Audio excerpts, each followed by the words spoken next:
Hi, this is a workflow tutorial for making an organic shape like you see here in Somni in Space using Unity, Blender, and Substance Painter. So here in Unity, I used a combination of Gaia and just the regular terrain tools to sort of create this terrain.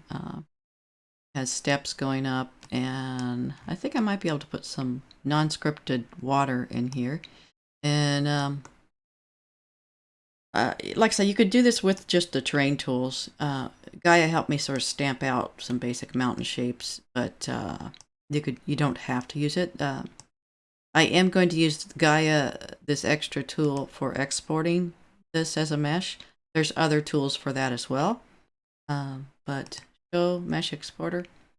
And it's going to give me the option. I'm going to do quads, and then I'm going to do one version that's full resolution. It's going to be insane. My computer can barely handle it. And then the other one I found, if I start with quarter, that works pretty well. And then I actually reduce that mesh even further in Blender. So I just do the full and then export that. So I'm going to have my high and low terrain.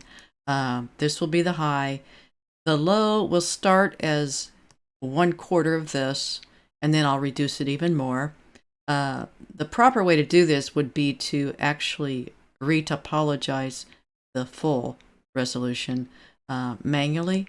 And sometimes you need to do that, but we don't in this case. So I'm just going to go to Blender and we will take a look at those. Okay, so we're inside Blender now, and I'm using this quad remeshing tool to take that quarter resolution model and reduce it even more. Now you could do this with the decimate modifier. You could do this by doing the retopology. Um, uh, there's other remeshing tools, but I just found for this particular project, this is working real well. I try different things to see which one works best. But with this, I was able to get that quarter resolution down to where the tribes will be below 10,000, and I think I got the faces are around 5,000, and that will work just really well for what we're doing. So we're going to take our high poly mesh, we're going to bake it onto our low poly that we just made. We could do that right here in Blender, but I found that Substance Painter just does a much better job of that. So we're going to export each one of these models, and we will do that next in Substance Painter. Okay, I am in Substance Painter. I have already imported the low poly version of my model. You see right here. And what I'm going to do is I'm going to go over and bake mesh maps. We don't have an ID map, so get rid of that. I normally do 1024 textures, but I'm going to do 2048 because I want to bake some really nice normals from our high poly mesh. And so I'm going to bring that mesh in.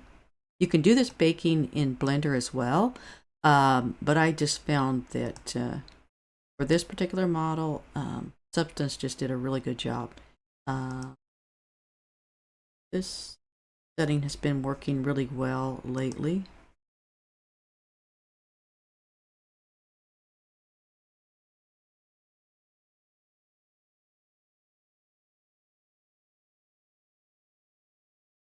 So watch over here as I bake this. You can kind of catch a glimpse as it's baking. It's good there. And you can kind of see those UVs are really stretched out. I'm probably going to have to go back into Blender and cut some seams.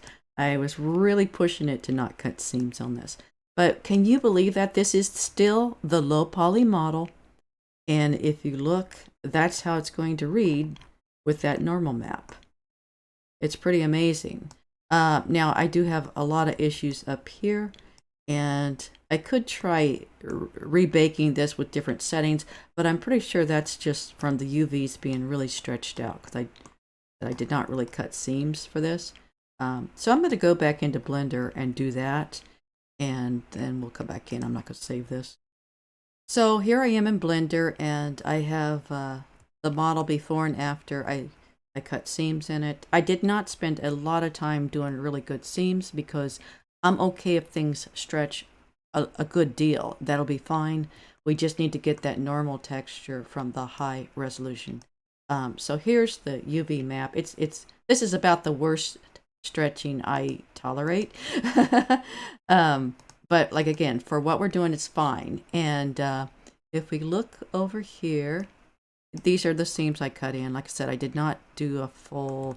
Normally you would cut a lot of these, but I really don't want the seam line. So anywhere you do this, you're more likely to get a seam line, unless you do a bunch of other stuff. And so I really wanted to avoid that.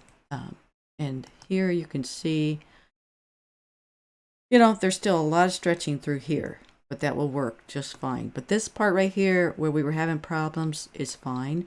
By comparison, here's the model where I did not cut the seams. And now you see why we had so much problem.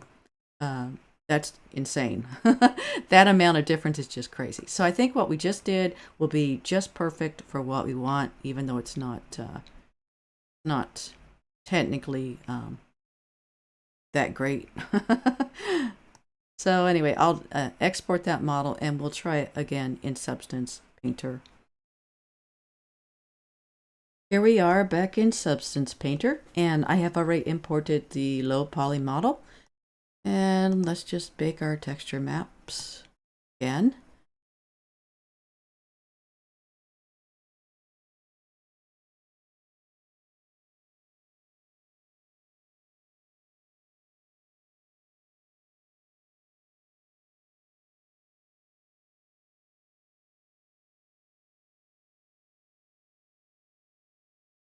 It's just amazing that, this is still the low poly mesh, and we've just baked that much look of geometry. But really amazing. And so that is how you get your normal maps. You could go ahead and texture it with various things. There's all kinds of things you could do in here. You could use these pre-made textures. You could add your own. The last time I worked in here, I resisted the urge to play around with all these materials, and I just used baked lighting. And I actually am not certain. I liked how it looked just using it on its own. I assume you can layer it with other materials and use a different blend methods. But I'm going to just use this and see if I can remember some of the things I did.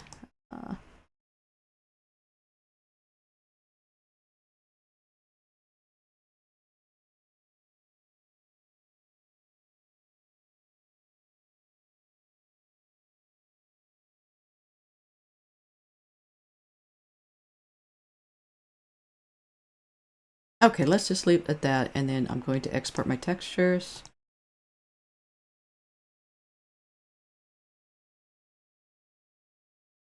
So in Unity, I have imported that low poly model.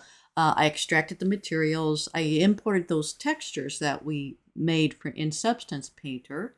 And so now when I use that baked lighting texture as my albedo, I get this. So even without the normal map, I've got the look of a lot of geometry there.